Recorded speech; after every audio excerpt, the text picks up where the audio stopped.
Assalamualaikum warahmatullahi wabarakatuh. Alhamdulillah alladzi allama bil qulubina wa asmana bi a'malihi ikhwan. Asyhadu an la ilaha illallah wahdahu la syarika lahu wa asyhadu anna Muhammadan abduhu wa rasuluh. Allahumma shalli ala Muhammadin wa ala alihi wa sahbihi wa man wala. Terus sekalian, mari kita lanjutkan bab masih tentang berbagai macam dampak kemaksiatan. Faslun al-ma'asi tusbitul karomah. Kemaksiatan itu akan meruntuhkan kehormatan seseorang. Wa min uqubatiha suqutul jah wal manzilah wal karamah inda Allah wa inda Rasulih. Dan di antara hukuman atau dampak akibat dari seorang berbuat maksiat adalah jatuhnya kehormatannya, kedudukannya, kehormatannya di sisi Allah SWT dan juga di sisi manusia atau makhluknya. Kenapa demikian? Fa inna akramal khalqi indallah atqahum. Karena sesungguhnya makhluk yang paling mulia di sisi Allah SWT adalah mereka yang paling bertakwa, yang paling taat kepada Allah SWT. Wa aqrabuhum minhu manzilatan at'auhum lahu. Dan yang paling dekat kedudukannya dengan Allah SWT adalah yang paling taat. Siapa yang paling taat di antara hamba-hambanya kepada Allah SWT? Wa qadri ta'atil 'abdi takunu lahu manzilahu indah. Maka sekadar apa ketaatan seseorang kepada Allah, sebegitulah kedudukannya di sisi Allah SWT. Semakin seseorang taat kepada Allah, maka semakin tinggi kedudukannya di sisi Allah SWT. Fa idza asahu takunu fa idza asahu wa khalafa amrahu saqata min aidi.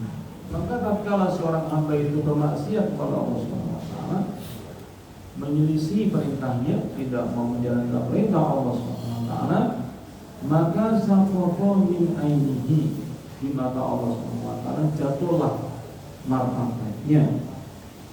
Fasmatahu min qulubi ibadi, maka setelah jatuh kehormatannya di mata Allah SWT, dia akan jatuh martabatnya di sisi hamba-hambanya, di sisi makhluknya, hamba Allah yang mulia. Wa idza lam yabqa lahu jahun indal khalqi. Kalau kemudian seseorang itu kehormatannya di hadapan orang lain sudah tidak ada karena kemaksiatan yang dilakukannya, wa hana alaihim amaluhu ala hasbi dzalika. Maka kemudian orang-orang akan merendahkan atau menghinakan apapun yang kita lakukan, yang kita kerjakan, sekadar dengan tingkat kemaksiatan yang kita lakukan.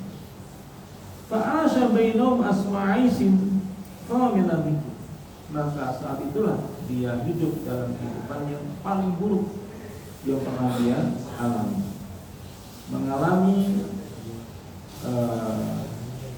jatuhnya martabat atau kedudukannya, kehormatannya di sisi manusia. Ini merupakan keadaan yang sangat buruk. La hormatan lahu wa la faraha lahu wa la surur. Kalau itu sudah menimpanya, maka tidak ada lagi yang namanya kebahagiaan, tidak ada lagi yang namanya kegembiraan, tidak ada lagi yang namanya kehormatan. Karena Bapak inna humura dzikri wa suqutul qadri wa jahi ma'hu kullu ghammin wa hammin wa hazan. Kalau seseorang itu sudah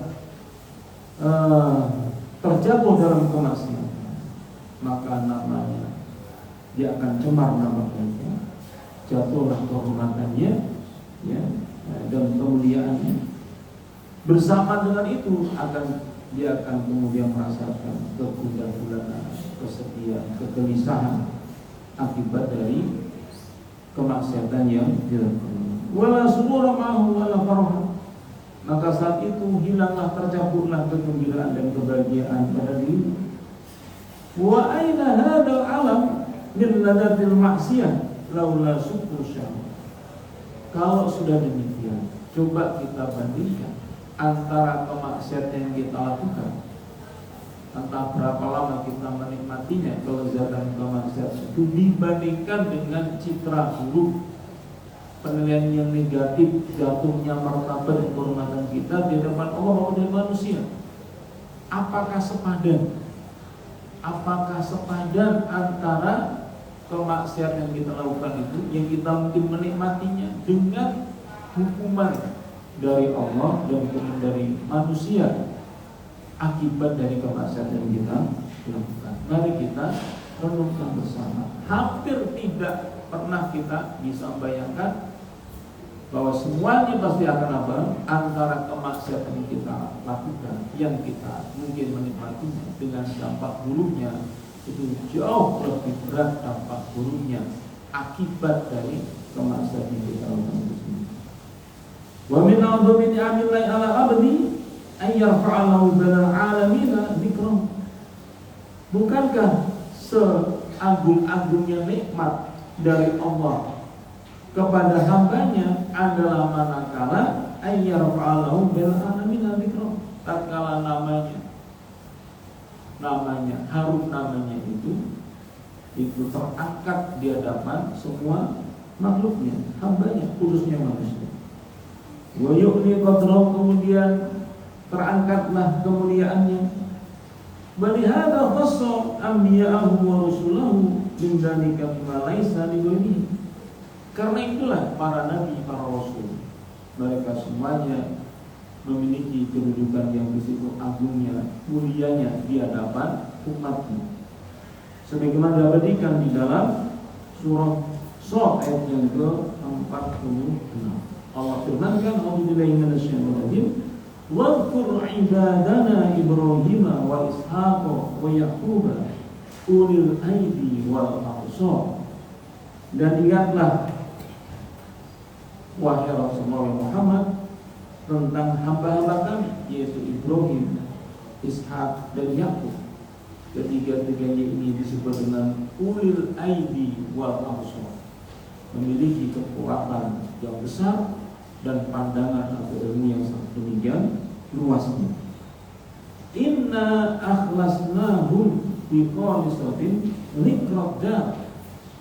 Sungguh kami telah murnikan mereka, anugerahkan kepada mereka dengan anugerah yang sangat besar.